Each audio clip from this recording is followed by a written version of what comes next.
今天的视频，咱们先从意大利开始。这里是罗马，看到这儿有面旗子。之前咱们讲过，意大利有很多国中国，这个就是一个贯彻只租不买的第一组织，或者说是一个准国家，除了没有领土，其他全都有。全称就是耶路撒冷、罗德岛及马耳他圣约翰主权军事医院骑士团，简称医院骑士团，而更为熟知的名字叫马耳他骑士团。它的这个全称很长，这3个地方都是他们曾经待过的地方。那为啥不叫其他地方的名字，而叫马耳他骑士团呢？因为在马耳他，他们曾经有过一段时间比较久、相对安定，也打过胜仗的生活。那马耳他是个什么地方？今天咱们就来聊一聊。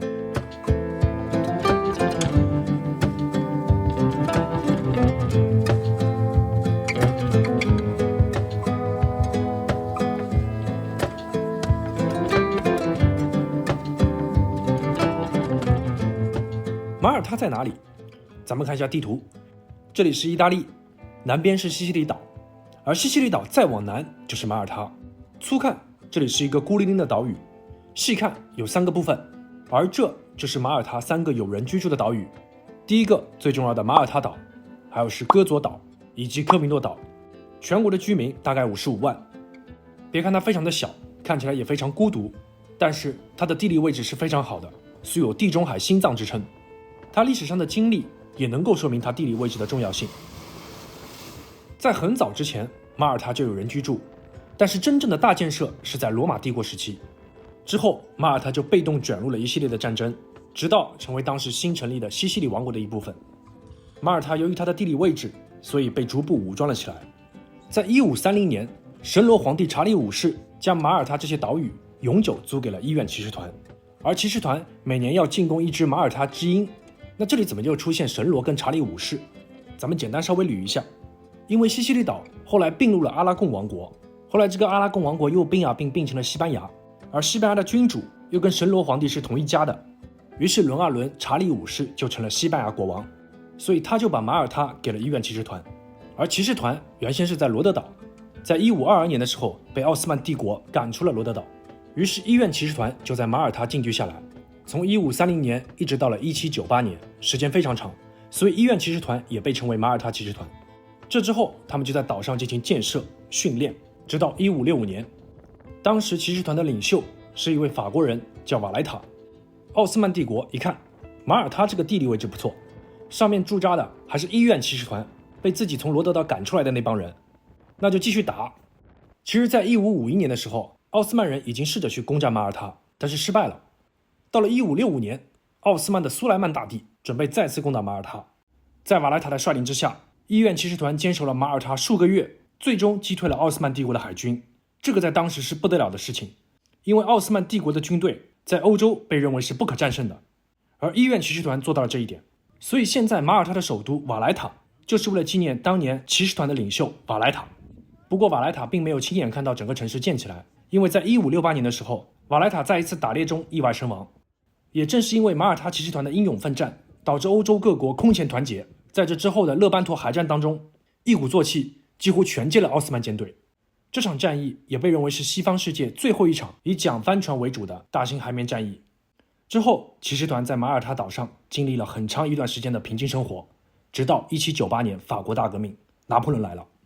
拿破仑在前往埃及的时候，顺便就攻打了一下马耳他，然后骑士团就被赶出来了。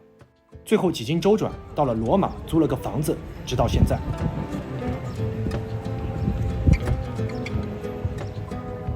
再来看马耳他，拿破仑在待了一段时间之后就前往埃及了，在马耳他就留下了大量的驻军。这些法军因为种种问题，比如宗教、财政和当地居民就有很大的矛盾，最终发生了叛乱。这个时候英国带头，又是提供弹药又是提供援助，最终法军被迫撤离了马耳他。一下子失去大哥的马耳他有点不大适应，那找谁当大哥呢？一看英国帮忙打仗好像不错，于是马耳他人就起草了一份权利宣言，寻求英国的保护，请求将马耳他划给英国。英国当然是欣然接受。而在之后的1814年巴黎条约，马耳他就正式成为了大英帝国的一部分。因为地理位置十分重要，所以它被用作英国的航运中转站和舰队总部。后来苏伊士运河开通，马耳他的优势就更加明显。一战期间，马耳他收容了大量的伤兵，被称为地中海的护士。到了2战，马耳他这个地理位置再加上它是英国的殖民地，还有海军舰队总部，免不了意大利和德国的轰炸。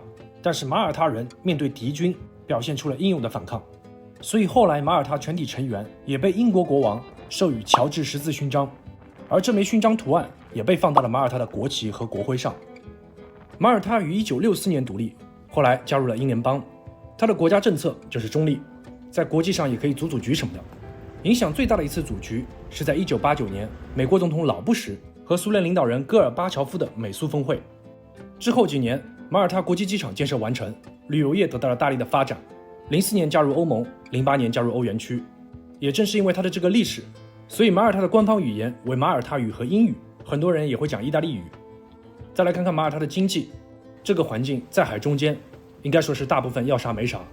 你说组局的话，比它厉害的小国还有很多。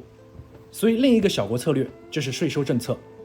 马耳他优惠的税收政策吸引着很多欧洲企业，但是还有一大波竞争对手，发展经济还得有其他方法。而这个地理位置发展港口相关产业有着得天独厚的条件。瓦莱塔大港是地中海南部一个非常重要的港口，其中的6号干船坞是在20世纪的70、80年代由中国援建的，至今仍旧发挥着重要的作用。而围绕着港口所发展起来的修船业、补给、贸易等等一系列是马耳他重要的经济来源，渔业也得到了大力的发展。而马耳他很重要的一个产业就是旅游业，可以看到在马耳他到处都是游客，马耳他每年接待游客的数量有200万上下，而本地人口才50多万。为了促进旅游业的发展，马耳他建了大量的基础设施，同时也建了很多豪华酒店。但目前马耳他所面临的是过度开采的问题，整个岛上的印象就是黄黄的，树木也比较少，到处都是密密麻麻的房子。旅游业加港口，马耳他另一种旅行方式就是坐上游轮，岸上一日游。光这个旅游还不是那么极致，于是马耳他又想到了旅游结合医疗来做医疗旅游产业。另外，马耳他还进军教育产业，因为它既是英联邦又是欧盟的又是申根国，而教学用的是英语，所以有大量的学校，申请英语授课的大学也更加的便利。同时也搞什么投资移民，反正只要赚钱的都涉及一下。因为马耳他就这么点地方，大量的能源需要从意大利和英国进口，电力也需要意大利的支持。别看它游客这么多，又有港口，其他剩的也不多了。马耳他的人均 GDP 是低于欧盟平均水平的，而且马耳他的气候理论上是冬季温和，夏季炎热，但是实际的感受是夏季是湿热的，毕竟周围都是海。之前在岛上打车碰到一个华人，在马耳他几十年，来自国内北方，他就说受不了这个天气，夏天湿热，冬天阴冷，而且物价也高，这也可以理解，大部分都是进口。最后，马耳他值不值得去？如果你正好在周边，尤其是在西西里，时间充裕的话，还是可以去一下，或者坐游轮上岸一日游。马耳他还是比较适合打卡式的游玩。如果你特意的、单纯的想去马耳他待上一段时间，除非你想亲近一点、放空一下，或者周围的已经都玩遍了，特别喜欢马耳他以及相关的历史和文化，那还是非常值得一去的。不是这几种情况就不推荐了。好了，以上就是本期视频的全部内容，下期再见。